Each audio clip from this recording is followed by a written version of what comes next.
Well, hello, people.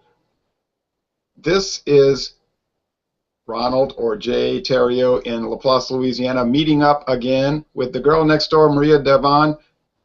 Devon from New York. Welcome, Maria. Hi, Jay. How are you? I'm fine. And here we are examining Guinness Black Lager today. Oh, you have a bottle. I have a bottle. What size is that bottle? This is a 12-ounce bottle, or 11.2. Oh. Now this can is 14.9 ounces. So not bad. Not. You have more. You have more beer than I do. I'm sorry. I'm sorry. Yours is made in Dublin, Ireland, right? Yes, St. James Gate, Dublin, which is one of the reasons why I was excited to buy this. One of the Guinness beers that I had was made in Ireland, and the other two, or the other one, was made in Canada. Yeah, they have a deal where a lot of their beers, like the extra stout, is brewed in, I believe it's New Brunswick, Canada. Well, I didn't notice any difference in the flavor, but some people did say that they thought it was different. But we're getting the original deal from Ireland. You want to give the audience, we've got probably millions of people around the world watching right now. You want to tell the audience anything? Are you trying to scare me? Goodness sakes alive. Okay. You want to tell the audience about this beer? Well, I can't really tell you too much about the beer. I can tell you a little bit about the style. When I looked up the website, I didn't find a whole lot of information, and it irks me when I go to a website and it asks my age. How foolish is that? But okay, so this is a black lager, and the black lager style closely resembles Schwarzbier, which is one of my favorite styles of beer. This should be a low ABV, clean, lovely, dark lager, just a bit stronger than your average standard or premium lager, touch more body. It should exhibit some roasted malt flavors, but they shouldn't be terribly intense, like it shouldn't be stout-like, and it should have just a touch more body, like a sweeter version of a regular premium lager. So I'm excited to try it. Yeah, so a famous Schwarzbier you're talking about would be like Mongshof from Germany. Schwarzbier is what they call black beer, and it is just like, if this is a more intense version of a premium pale lager, then the Schwarzbier would be a more intense version of this. Like a Schwarzbier can have roasty chocolate flavors. It'll have a bit more noble hop flavors than this might, but I don't know. I've never had this. This name, Black Lager, could mean Schwarzbier. We don't know until we open it up. Oh, okay, so you've never had it. And what about Shiner Black Lager? Have you had the Shiner Black Lager? No. That's Last Black Lager I had was Jack's Abbey. Okay, so Shiner Black Lager is touted as a Schwarzbier, in fact, and that's coming from Texas. And it was started, as we all would expect, the Shiner beers were started by what? German immigrants to Texas. So that should not shock people. Well, let's... And neither should their love of the lager beer. I mean, I'll tell you what, lager is just such an enjoyable beer to drink. And even the darker ones, and one of the reasons why I like it is because it does exhibit so many beautiful malt qualities, and yet it's clean and easy to drink. It's also one of the prettiest beers you'll see because of the dark brown and the ruby highlights in it. I love the look of the beer. And I agree with you about lagers. And interestingly, I was looking at Rate Beer and Beer Advocate today, and I realized I had never put a written review on those two sites for this beer. I did write a written review for the Beer and Me, but I think I had done it so early that there was not a page for this beer on Beer Advocate and Rate Beer, and then I forgot to go back. So I'll write a review today, 3 years after I missed it. Add the beer, and it's one of the things I really hate to do, because I usually do it wrong and have to contact a moderator to fix my mistakes. You know what a terrible typist I am. Yeah. But on both of those websites, if you are having a beer, you can just add them right on. Yeah, I'm going to do that. Well, it is low alcohol. It's 4.5%. You're right. The website gives very little information. Basically, all they say is, "We brew this." Right, with roasted barley. It was not a ton of information. Even with their regular Guinness beers, they don't tell you much. But it says cold brewed with roasted barley to deliver the refreshing taste of lager with the unique character of Guinness. Now we know, isn't the famous Guinness lager the Harp lager? Yes, Guinness makes Harp Lager. Yeah, yeah. That's right. Let's check out. It's a nice one. Yeah, I agree with that. Well, you can pop your cap, and I'll pop my top. Okay.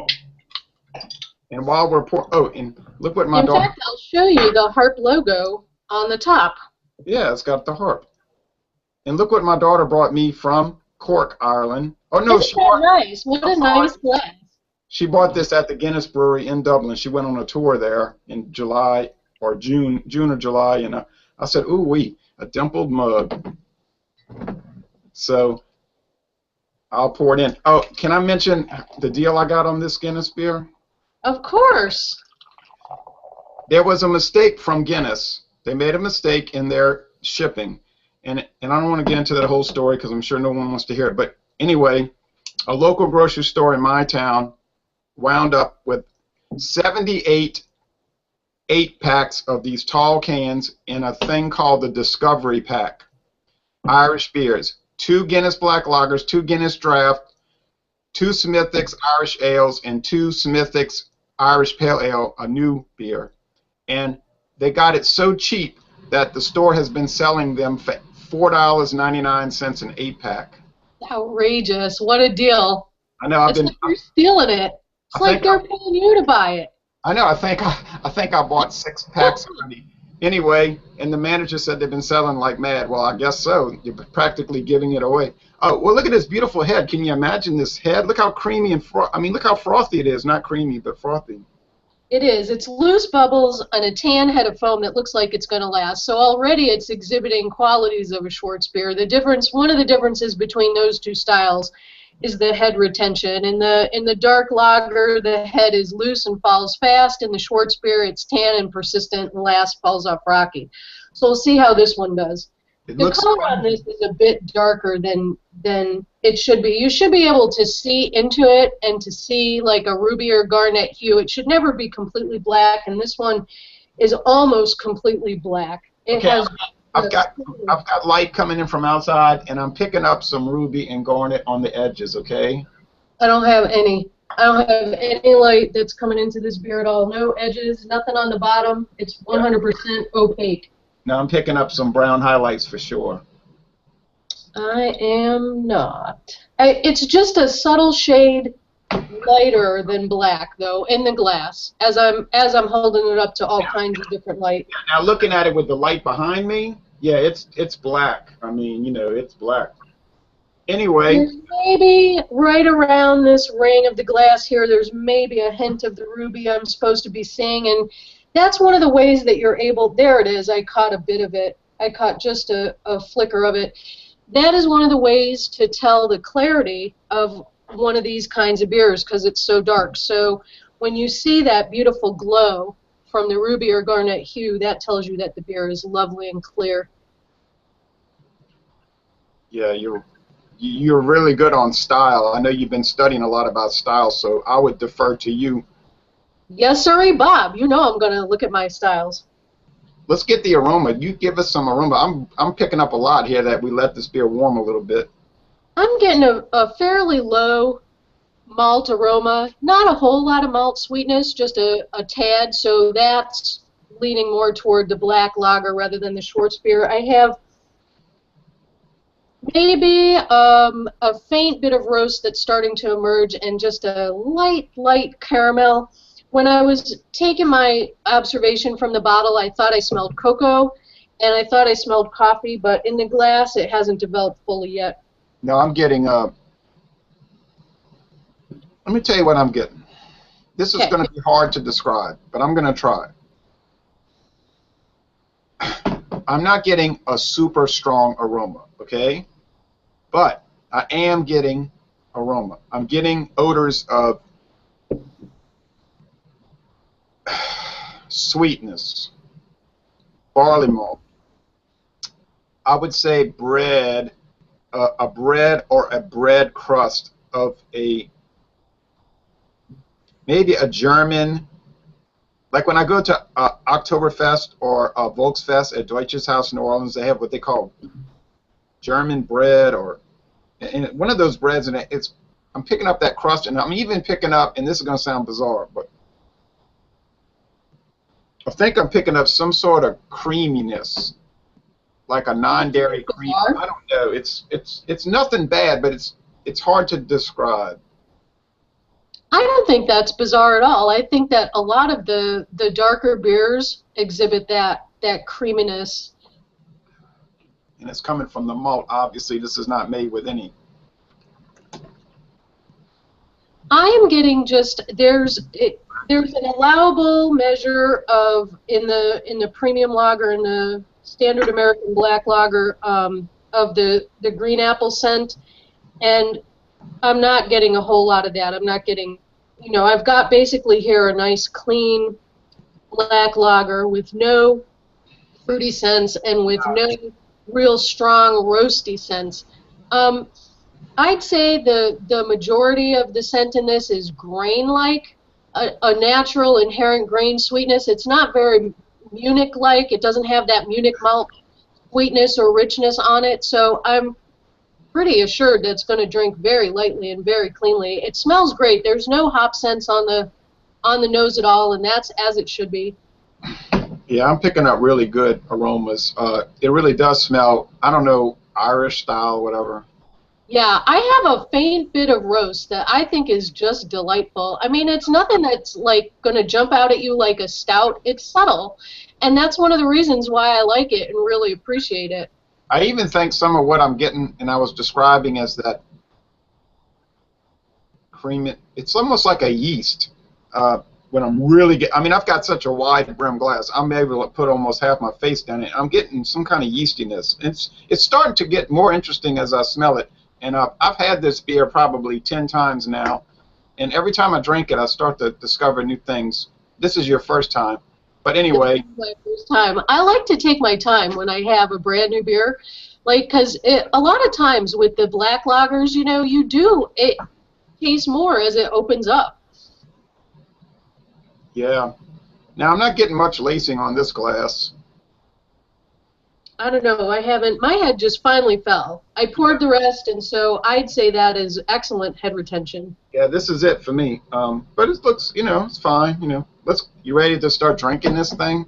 Yeah. Cheers. Cheers. Clink. All right.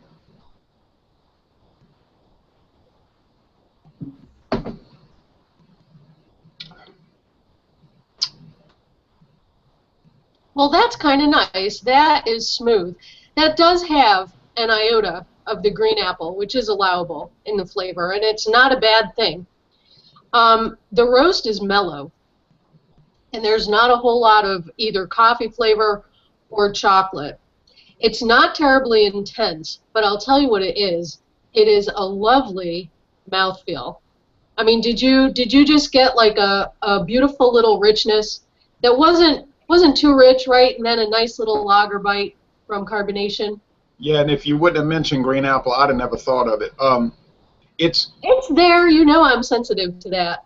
Yeah, I'm not as probably discerning as you are, but they say roasted barley, but I certainly don't think it's extremely dark roasted. I mean, it's roasted because it's coming out black, right? But you get some of these Schwartz beers or black beers, and they taste like char, like if you put toast in the toaster oven and you burn it, and that's bad. You're eating that carbon. It's like you're drinking carbon, but I'm not picking that up.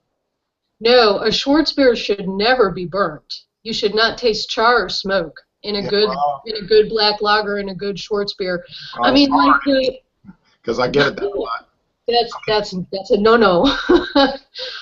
This one I'd say has just a lovely neutral malt character, and I think that's one of the words that they use in the BJCP to describe it is neutral, and I like it because it is neutral.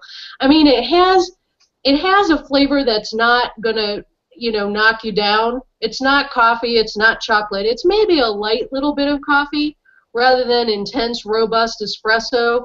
It's kind of more like your morning cup of coffee as far as any kind of coffee flavor.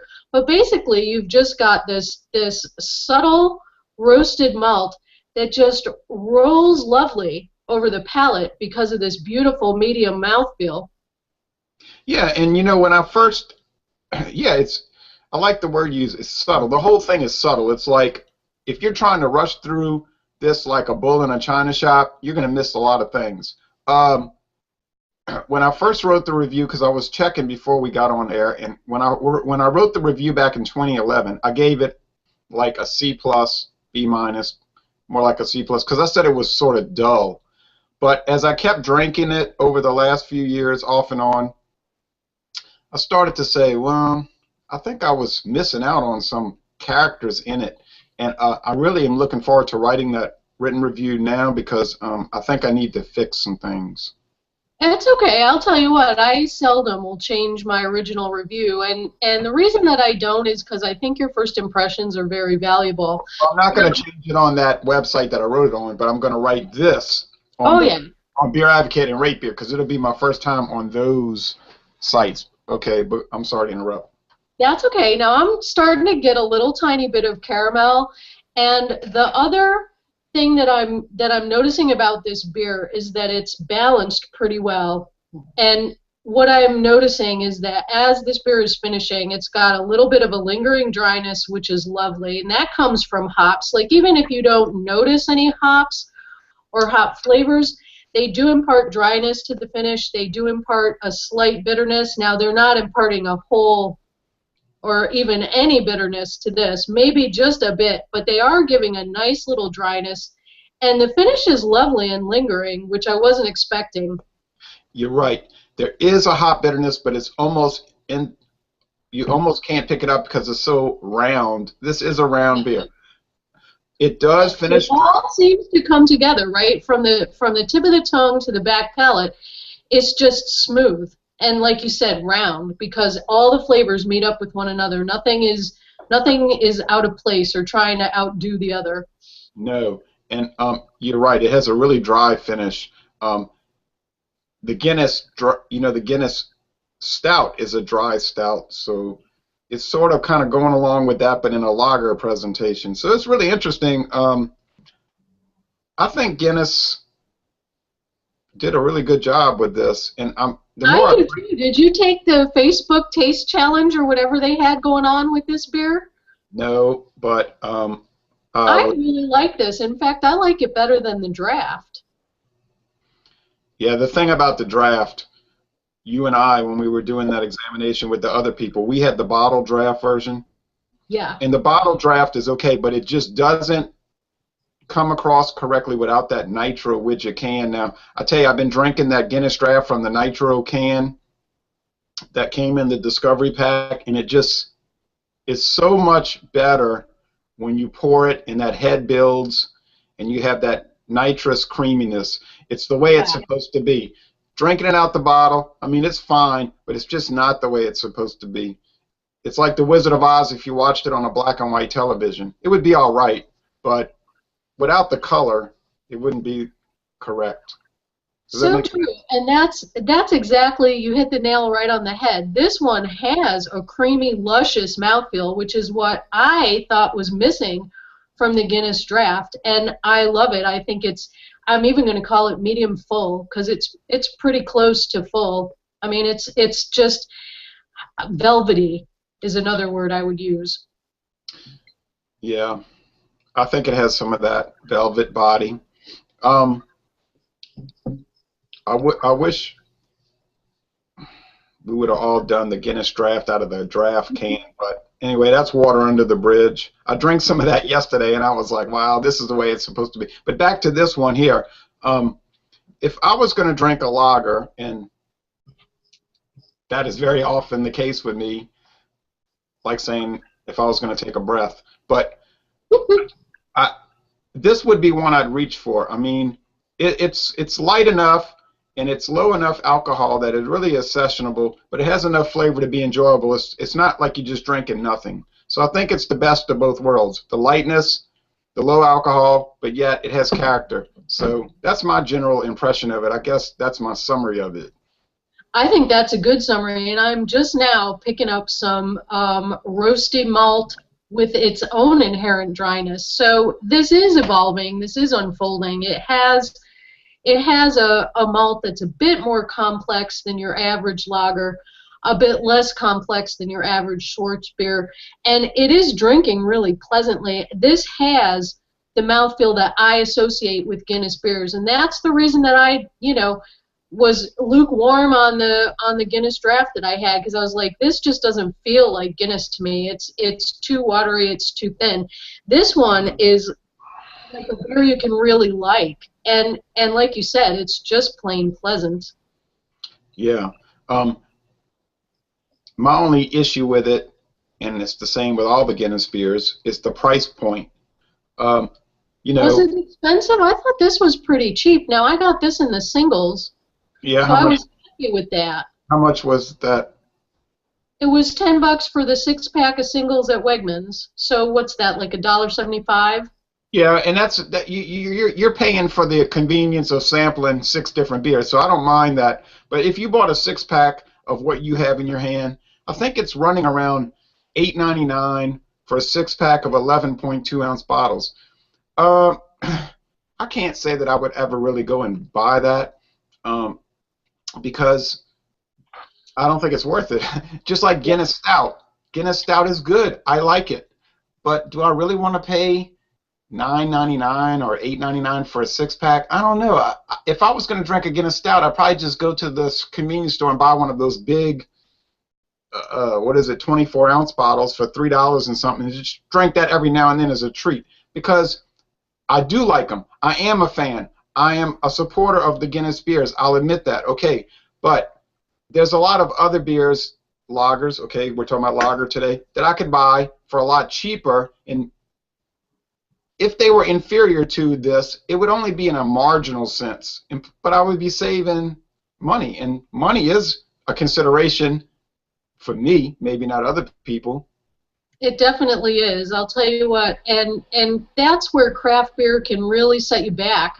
Like if you're going to buy all the expensive bombers, chase the whales, and actually drink beer too, you can start really racking up the racking up the cost in dollars and cents. I think that $8.99 for a 6 pack is on the cheaper side. Even your Great Lakes 6 packs are on the $8.99 side. So is Victory. So I Yeah. don't think that they've put themselves out of the ballpark with it.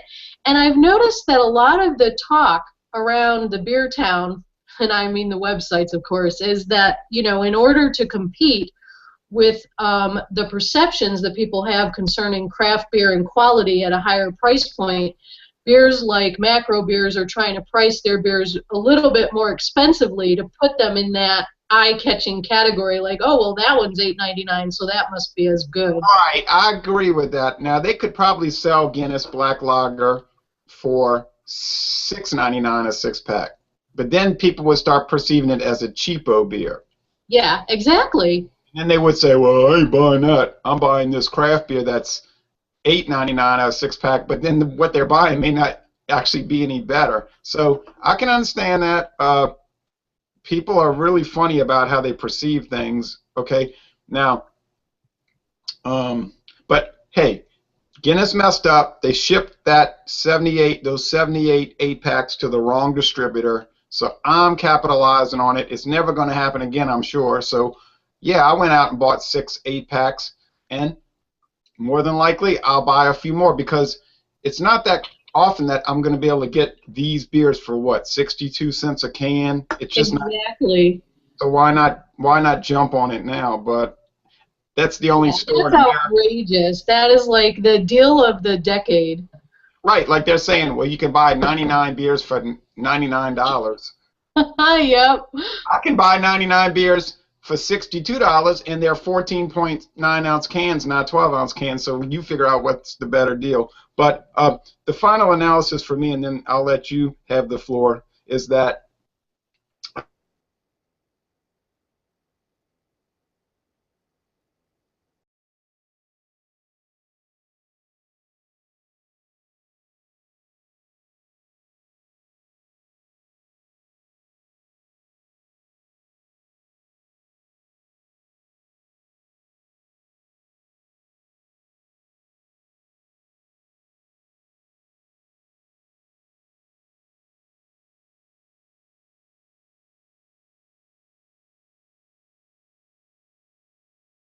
running again, so it could have been some kind of failure on YouTube's end, which that could happen. Failure to communicate with the server. Yeah. Maybe we're broadcasting now, maybe not, but it says stop broadcast, and that's the button to press, so that's telling me that it is being done. It could have just been a internet issue, as you know, what we're dealing with the internet in 2014. We're dealing with a very primitive system, right? I think we're still live, to tell you the truth. Yeah, when you and I are in our 90s, God willing, we'll look back on the internet in 2014 and say, remember how primitive it was? You actually had to log on. But anyway, you know what I mean. Like, remember how big the phone was, and it used to be attached to the wall. You couldn't even carry it around. Right. But anyway, I like it. I mean, I'll be the first one to admit I'm not too picky, and I'm probably not picky enough. So I may, in a way, be the worst beer reviewer in the world because I'm up there talking about, oh yeah, I like this, I like that, this is good. Like a little kid, you know, I'm like a little 46-year-old kid drinking all this stuff that I buy. Like, oh, well, this is really good, this is really good, and then I get messages from people saying, you're a moron, you like too much. And I say, oh well, I don't care. I'm really just doing it for fun anyway, so I'm not taking it too seriously. But I like this beer, and if somebody asked me, should they try it? I'd say, heck yeah, try it. It's pretty good. I like it, but what's your final word on it? Well, I am now evidencing a very light and lightly sweet cocoa, so I'm happy with this beer. In fact, I'm tremendously happy with it. I like the flavors. I like the fact that the malt has complexity. I like the fact that it's not too sweet. Like, what I didn't get from this beer was heavy caramel. I got a very light caramel. I didn't get any molasses, so that makes it drink lighter. It's impeccably smooth. It's just like the most serene, medium, full mouthfeel that I've had lately in a beer. I think it's just lovely to drink. And like I said, the malt is evidencing a variety of subtleties and nuances that I think is terribly pleasant. So I would sit and linger over this beer, and maybe two, anytime. So I'm looking at that as a recommendation. So I'm going to be curious. I hope you're going to write a written review of this. I am. Sometimes I don't get to it when we do videos, and I just tick it off. But today I am, actually. I made notes as we spoke. Excuse me. You heard that carbonation? Excuse me, folks. I love to read your written reviews, so I'm hoping that you'll do it. Anyway, it's been almost 30 minutes. And I think it's really enjoyable, and I've got a bunch left in the fridge that I can play around with over the next month or so, and might be going back to the store and getting some more. But let me say this to you. I would like to do the Smithix, you know, that red can or red bottle with you at some point, if you're cool with that. Yeah, I'm kind of mad at myself. I was going to pick that up when I picked up the black lager, but you told me Smithix red, Irish red or something, and it didn't say the word red on it, so I didn't get it. I only got this one. Yeah, I was confused a little bit. It's a red can now, but I think it is considered like sort of like a red ale or something. But I wish I had known, because then I would have had it. But yeah, I would too. If you get a chance, pick it up, because Smithix is really interesting. It's actually older than Guinness. Guinness has been on the market since 1759, but Smithix has been out since 1710. But Guinness bought Smithix back in the 60s. But anyway, it's a really old brand of beer, Smithix, you know. But anyway, I guess we covered all the bases. So I appreciate everybody watching. I really enjoy doing this examination. They're really fun to do, in my opinion. I like to do them too. I'll tell you what, you're my steady drinking buddy here on YouTube. Yep, that's true. We do a lot of drinking together during the day. Usually, we're more. Well, Jay, we're not doing anything else, right? Not really. Okay. Well, thank you, folks, for watching this exceptional video production. Cheers.